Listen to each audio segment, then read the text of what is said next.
My name is Isabella. My job is to help girls deal with their bad ex-boyfriends. In simple terms, it's about handling those boys who hurt girls. I'm staying in the dorm. During the summer vacation, everyone went home, but I stayed in Chicago for work reasons. This task is about dealing with Alexander. Unexpectedly, Alexander is so cunning. He immediately put me in a passive position. Every day I was with him, I felt completely consumed by him. After receiving a message from Alexander, I took out my phone. I deliberately hesitated and didn't reply. HMPH, look how you found me. I was about to put my phone away and go to the library to study. Suddenly, my phone rang. I instinctively thought it was an urgent message from Alexander, but unexpectedly, it was actually my client. She sent a voice message saying, "It's been a month. You can break up with him now." I was momentarily at a loss for words. I'm even a bit tempted to escape. Just as I was about to reply, "Okay," Alexander's call came in.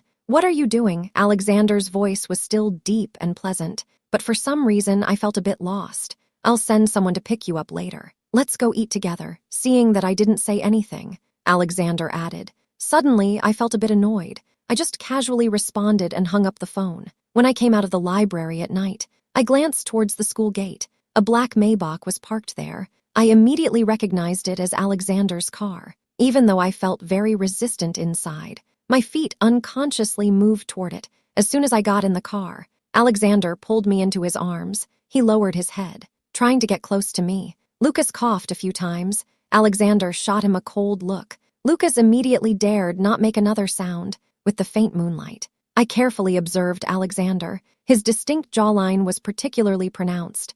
I unconsciously swallowed. I came to my senses. Alexander's gaze was already on me. Cough, cough, cough, cough. This time it was my turn to cough. I straightened up. I created some distance from Alexander. Alexander didn't say much. He took out his laptop, set up a small table, and started working. When I woke up, the car had already come to a steady stop in front of the Grand Hotel. Without a word, Alexander helped me open the car door, picked me up, and slowly walked into the hotel. I said, "You can put me down now. I'm awake." The words of the client kept echoing in my mind. How could I not understand that she was angry? It seems I need to quickly end things with Alexander. That makes sense, too. Ending it would be good for both of us. During dinner, I broke up with Alexander. I thought he would be very angry. To my surprise, he remained particularly calm after hearing it. We just continued eating after that. Only then did he slowly ask me, "Stop joking around." "Okay," I didn't say anything, until Alexander's car gradually drove away.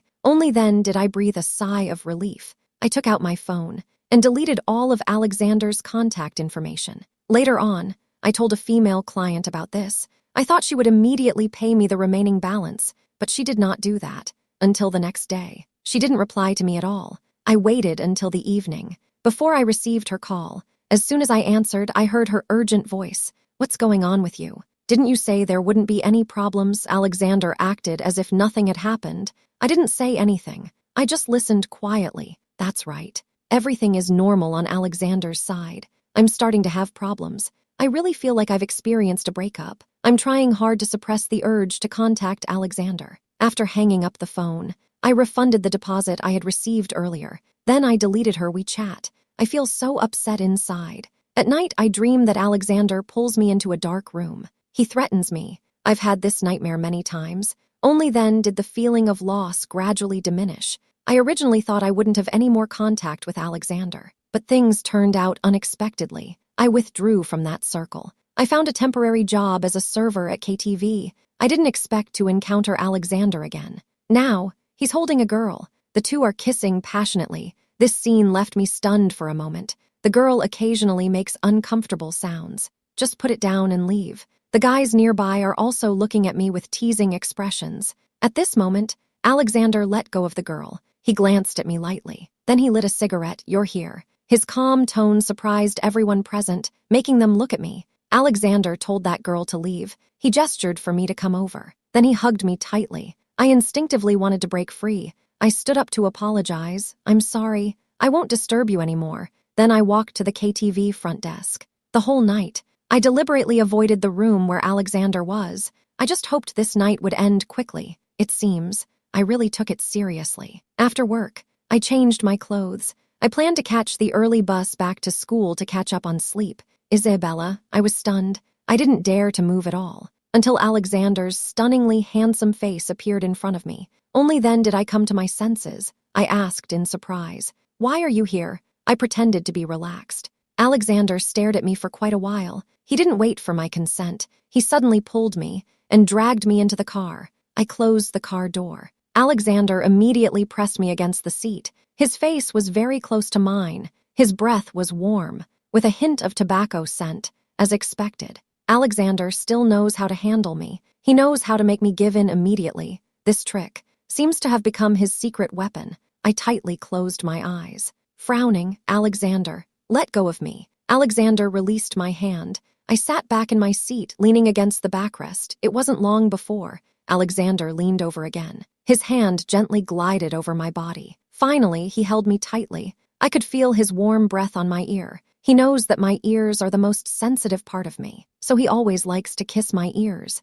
It makes my heart race. "You think I'm not good enough?" Alexander's tone confuses me a bit. "Okay, then I'll satisfy you properly this time." Alexander took me to the hotel. He has a lot of strength. He threw me directly onto the bed. I watched Alexander tear off his tie. Then he roughly yanked at my clothes.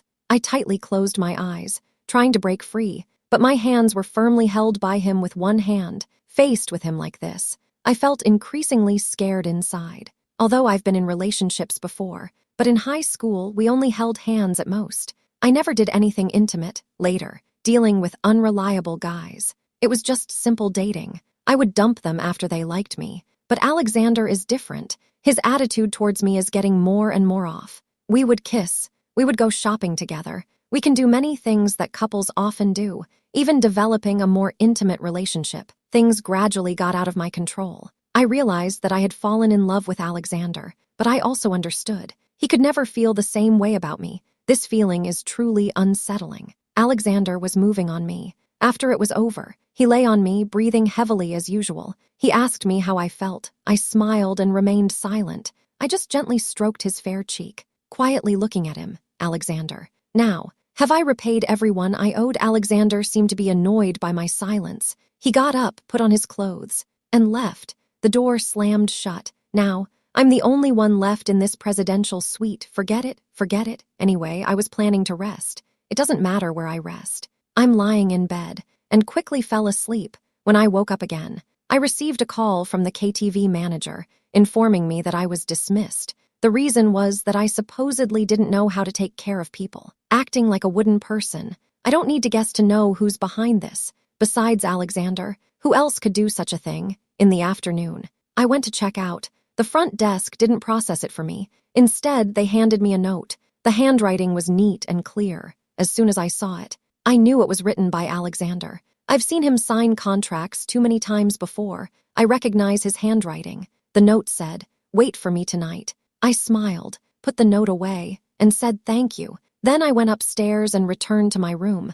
I opened my computer, writing my thesis while waiting for Alexander to come back. Actually, I also plan to take this opportunity to have a good talk with him. If possible, I want to tell him everything when Alexander comes back. The sky has turned completely dark. I looked up. His tall figure gradually emerged from the night.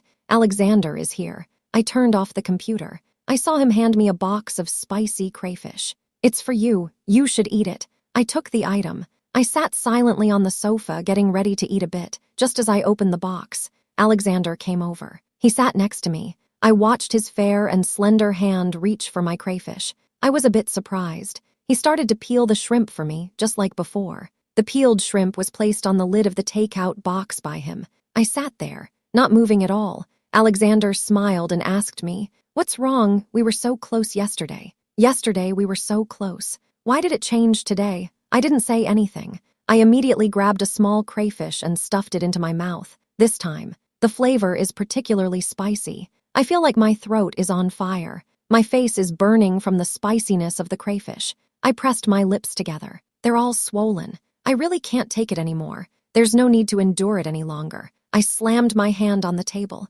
So angry I gritted my teeth. "Alexander, are you deliberately trying to make things difficult for me in the face of my reprimand?"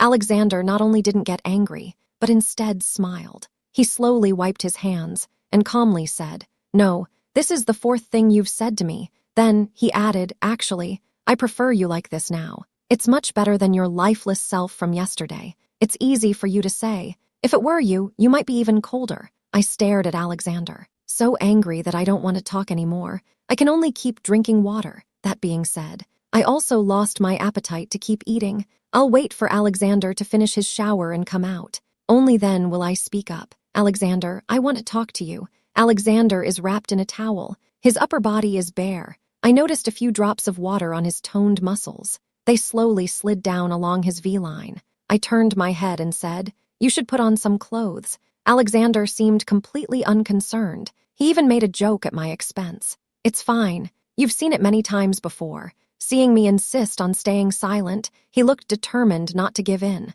Only then did he put on his clothes properly. I sat face to face with Alexander. The atmosphere was as serious as if we were in a meeting. I said, Alexander, I have something to tell you. I had a purpose when I first approached you. I just didn't expect that later we would, but it doesn't matter. This task has already been completed. There will be no further contact between you and me. I spoke while watching Alexander's expression. There was no change in his facial expression. When our gazes met, I seemed to see a hint of joy in his eyes. Is he happy because he has finally drawn a line with me? Alexander spoke. His tone was still so calm. No emotion could be detected. This is what you wanted to say. I stole a glance at Alexander. I found that there was no change in his expression. Oh, he actually isn't angry, or does he simply not care at all? I was momentarily at a loss for words. I sat there, looking at her in confusion. Alexander raised an eyebrow. Speak. All right then. Let me clarify things for you. From the very beginning, I knew what you were doing. But you do have the ability, so I wanted to spar with you. I didn't expect Alexander to not finish his sentence. I felt a tightness in my chest. I really couldn't listen any longer. I hurriedly interrupted him loudly. That's enough. Stop talking. I understand now. Isabella, you should have realized it sooner. It turns out they were just messing with me. Alexander said innocently. I haven't finished speaking yet. I covered my ears. I didn't want to hear those words. While Alexander went to the bathroom, I quietly grabbed my things and left the hotel. The night wind was very cold. Before long, I was shivering from the cold. I was about to take a taxi back to school. Suddenly, someone blocked my way. He grabbed me tightly. It hurt, and I cried out until he pulled me under the streetlight. Only then did I see who it was. I said in surprise, It's you. Nathaniel still had that cold demeanor. It's been too long since we last met. We've become a bit estranged. I shook off Nathaniel's hand. I took a few steps back. I stared at him warily. What do you want? How did you find me? Nathaniel looked very happy. It seemed like he had something to say to me. I used to love his amber-colored eyes, but seeing them again now, there's no longer that fluttering feeling from my youth. I asked Victoria, how have you been lately? Nathaniel slowly revealed the truth. That's when I realized, it's been so long. I actually forgot that my best friend is Nathaniel's sister. This plot is too dramatic. My best friend is my first love sister. I was stunned for a moment. Go ahead. You can leave first. I still have to go back to school. I don't know what's going on. I feel particularly cold right now. Maybe it's because the shorts I'm wearing today are too short. A gust of cold wind blew by. I frowned. I didn't want to get entangled with Nathaniel anymore. I'll give you a ride. Nathaniel said so. I felt embarrassed to refuse, so I got into his car all the way. No matter what Nathaniel said, I only let him focus on driving. I didn't answer any of his questions. Back at the dorm, I saw that Sophia had already returned, so I walked over and hugged her. Sophia had just sat down and excitedly asked, Darling, did you complete that mission to deal with the bad guys? I asked her. Yeah. What's wrong? Sophia looked very excited. She quickly pulled out a snakeskin envelope from her bag. It looked plump. I guessed it must contain money. Sophia handed me an envelope and said, I'm introducing you to a business opportunity. It's from my friend. She wasn't sure how much to collect at once. I helped her ask for $5,000.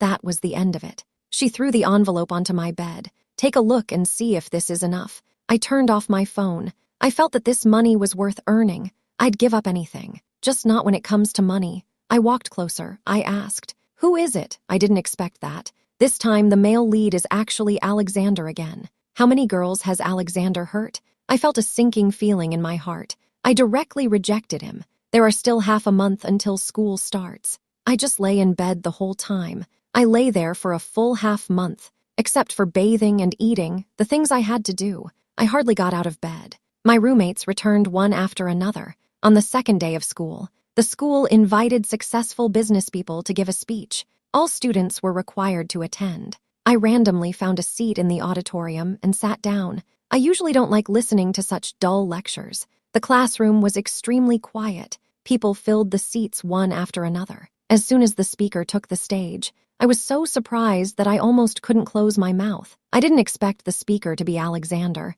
I quickly picked up a book to cover my face. I leaned on the table. Sophia, sitting next to me, looked like she was enjoying the show. She spoke in a voice she thought was quiet, but many could hear. I quickly turned my head. I signaled Sophia to be quiet. I was anxiously thinking, "Isabella, why do you want to cover your face?" Alexander said lazily in the classroom. "Now I'll take attendance. Come up here for a simulation exercise." As soon as he finished speaking, the girls immediately became excited. They all raised their hands to signal. Sophia was no exception. "Isabella." I pretended not to hear. Sophia excitedly shook my arm and said, "Isabella, it's you, this commotion. It's as if I'm afraid others won't see me." I felt a rush of darkness. Right now, I just want to find a crack in the ground to hide in and never come out under everyone's gaze. I silently walked onto the stage. Alexander gently helped me. I intended to pull away, but I didn't succeed. I almost called out Alexander, but I quickly realized that was inappropriate.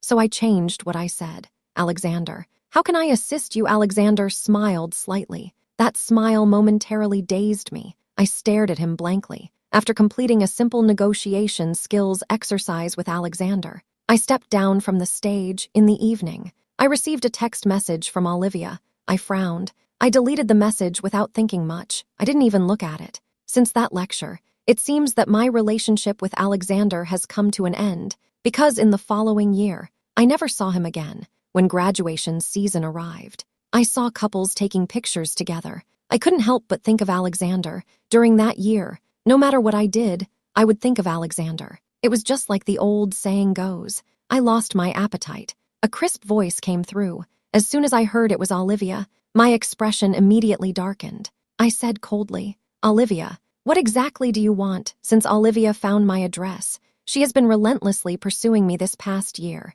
no matter how I refused. She wouldn't give up. Olivia completely ignored me. She said to herself, "I'm here to accompany you for graduation." I didn't say anything. I felt particularly dejected. I even lost the mood to take pictures. I took off my doctoral cap and turned to leave. Just thinking of Alexander made me uncomfortable. A string of phone numbers flashed through my mind, but I didn't even have the courage to dial. Alexander, in a daze, I accidentally blurted out Alexander's name. Olivia immediately became excited. She grabbed my shoulders and asked, "Isabella, who is Alexander? Are you in love with someone else?" Seeing that I remained silent, she kept shaking my shoulders and pressed on. "Speak up. Is that so? Go on, say it." I was so flustered by her shaking. I shrugged off Olivia's hand. I snatched the flowers from her hand and threw them directly on the ground, and I stomped on them hard twice. "Olivia, stop making a scene." Suddenly, I felt a sting in my eyes. Maybe it was because I thought of Alexander.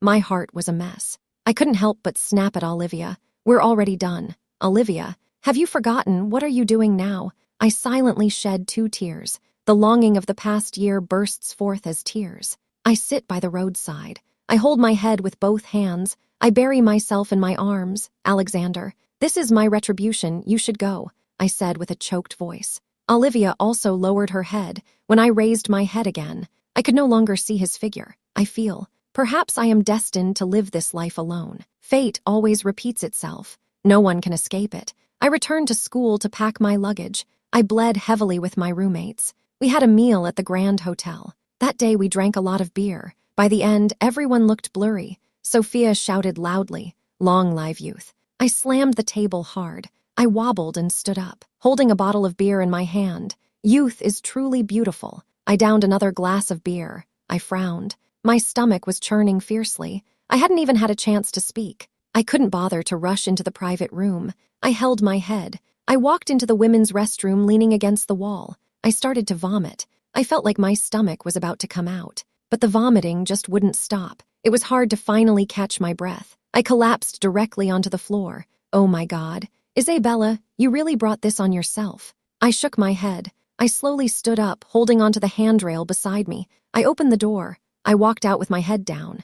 Isabella, that deep and familiar voice came again. I shook my head. I planned to pretend I didn't hear. My wrist was suddenly grabbed forcefully by someone. I let out a groan of pain. I shouted angrily, "Who are you? Let go of me. Do you think you're Alexander? Even Alexander wouldn't dare to be so rude to me." "Isabella," the man said softly again. His voice brought me a sense of calm. "I'm really not going to say anything anymore. You know me." I pointed at the man's face, smiled, then shouted loudly, "Help! Someone is trying to assault me." Alexander's expression suddenly darkened. His lips twitched involuntarily. Just a second ago, I was shouting loudly. The next second, I lost consciousness. I collapsed directly. Therefore, this is how I left the Grand Hotel, and who I left with. I have no idea. As soon as I opened my eyes, I was stunned by the luxurious decor in front of me. I immediately sat up in bed. I looked around at the decorations. My heart was racing. How much does this room cost for one night?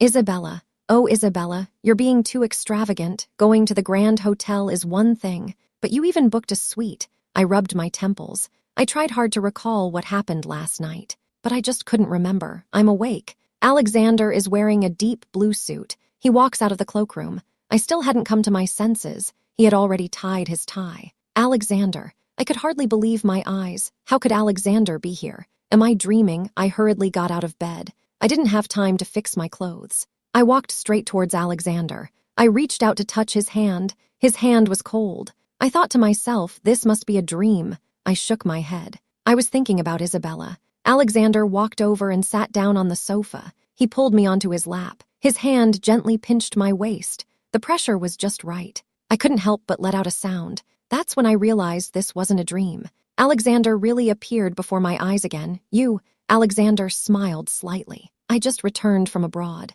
I didn't expect you to come find me first." "You went abroad?" I asked. As my mind gradually cleared, I realized I shouldn't be so close to Alexander. I quickly moved to the side. He asked, "Why are you shy again?" Alexander glanced at me, with a hint of laughter in his eyes. Then he jokingly said, "What's wrong? Yesterday you insisted on taking off your clothes. You said you wanted to give them to me." My mind was filled with questions. I looked down at my clothes. I noticed that the button at the collar was missing. Could it be that I accidentally damaged my clothes yesterday? I'm trying hard to recall the hurtful words I said to Alexander last night. They made me feel so ashamed I wanted to find a hole to hide in. I'm sorry, Alexander. I haven't finished my words." Alexander's expression darkened. His gaze also became sharp. At that moment, I finally understood why Lucas was so afraid of Alexander's gaze. Just one look from him made me afraid to speak. "Alexander, I was thoughtless yesterday. Don't take it to heart."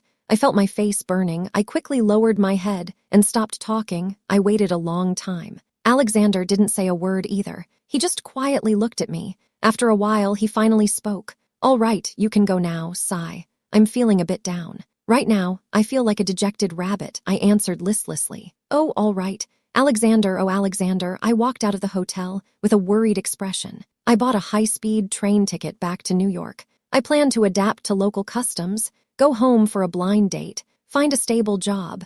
My parents have been urging me to come back. Victoria really wants to meet me too, I agreed. I took the high-speed train home. I know in my heart, Alexander and I have completely ended things. Maybe we shouldn't have met at all. Alexander, from this moment on, I decided to start forgetting you. I just got off the high-speed train and saw Victoria, a familiar figure. She looked a bit troubled. She kept sighing at me. I asked Victoria, "What's wrong?" She didn't answer directly. Later I found out. Nathaniel was feeling down because of me. Victoria hopes I can have a good talk with Nathaniel to help him out of his predicament the next time I saw Nathaniel. If it weren't for Victoria telling me it was him, I wouldn't have recognized him at all. It hadn't been long since I last saw him. How did he change so much since then? Nathaniel was lying in bed, completely still, until he saw me. Then he moved a little at that moment. I was filled with guilt. My pity for Nathaniel deepened. "Nathaniel," I said softly. Nathaniel sat up and hugged me tightly,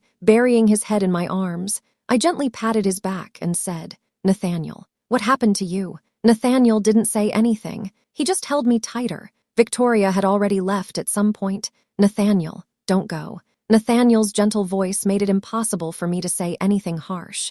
I could only listen silently. He kept apologizing to me. I didn't know what to say for a moment. The next few days, because I live close to the Nathaniel family, I often go to see him. Victoria welcomes me as well. Nathaniel's condition is slowly improving. At least he no longer wants to commit suicide at every turn. During meals, I watched him get better day by day, feeling relieved. Nathaniel is more dependent on me than before. He even holds my hand while eating. I didn't refuse him anymore. Alexander, maybe Nathaniel is more suitable for me than you. Right, compared to feeling unloved with you, Nathaniel gives me warmth. Isabella, are you willing to get back together with my brother? Victoria held my hand, she asked. My heart became chaotic again, but I tried to control my emotions. Finally, I felt at ease. I nodded. Didn't my parents also approve of Nathaniel? My parents have always liked Nathaniel. He is a student with good grades and upright character. Thanks to him, I was able to get into a university in Chicago. Time really flies. I even forgot why I broke up with Nathaniel back then. Later, Nathaniel formally proposed to me. That day, he wore the uniform from New York High School again. He appeared in front of me just as he did in the beginning, speaking the sincerest words. Isabella, I really want to spend my life with you. Will you marry me, Isabella? What's wrong with you? I actually feel relieved now, in the end. Under everyone's gaze, I nodded. I extended my hand for Nathaniel to put the ring on me. My parents were so happy they got drunk. Nathaniel and I had a hard time getting them upstairs. After that, I prepared to go downstairs to see Nathaniel off. Before leaving, Nathaniel gave me a hug and gently kissed me. I said goodnight. I smiled and said, "Hurry back. Good night." As soon as Nathaniel left, a cold wind immediately blew in. The weather suddenly turned chilly. I rubbed my arms, preparing to go upstairs. A shadow suddenly appeared. It lifted me onto its shoulder. I was startled. I was just about to scream when I heard a voice that was both familiar and strange. Isabella, don't make a sound. I didn't react for a moment until I was forcefully pushed into the car. Then I came to my senses. I looked at the man in front of me. His expression was gloomy. There was a fire of anger burning in his eyes. His sharp gaze seemed to pierce through me. Isabella was sitting in the car. As soon as Alexander came in, he reached out and pulled me close to him. When I looked up, I happened to see the clear line of Alexander's jaw. I calmed my emotions. I said to Alexander, "Let me go." Although several months have passed seeing him again, my heart still involuntarily races. However, I'm already an adult. I have to take responsibility for my decisions. Since I've chosen Nathaniel, I shouldn't get too close to Alexander. Alexander smirked. He reached out to touch my face. I turned my head to avoid it. "You're engaged now, and you've started avoiding me." I smiled faintly, after being entangled with Alexander for so long.